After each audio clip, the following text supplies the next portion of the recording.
नमस्कार दर्शक बंधु शुभ सकाळ। आज हूँ 17 तारीख जुलाई मास बुधवार। चलतु जाना देश विदेश किसी बचा बचा गुरुत्वपूर्ण खबर। जदि आपण मैंने पर्यटन वीडियो को लाइक करना वीडियो को लाइक करी चैनल को सब्सक्राइब करी कमेंट माध्यम जनातु आपण मैंने आम वीडियो केउं जिल्ला देखुं।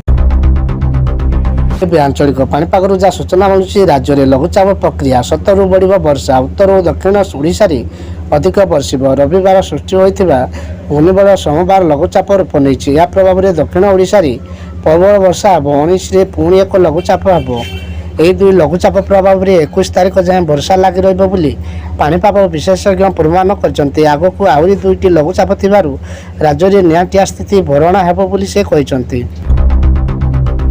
रत्नभंडारे कौन कौन देखिले सबू कहीदे भितर को जाइथिबा सेवायत।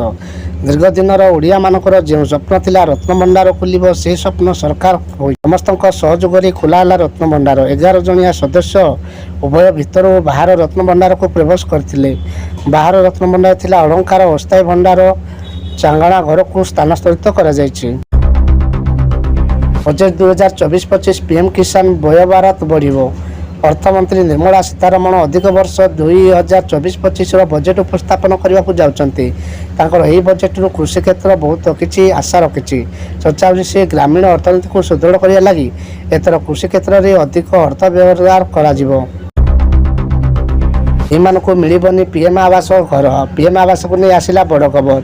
भारत सरकार निज देश में नागरिक अनेक योजना कर विभिन्न लोकों को आवश्यकता दृष्टि रखी सरकार विभिन्न प्रकार योजना आनी से निज घर रहा समस्त एक स्वप्न परी कि समस्ते निज टंका सहित घर किणवा को सक्षम नुहति।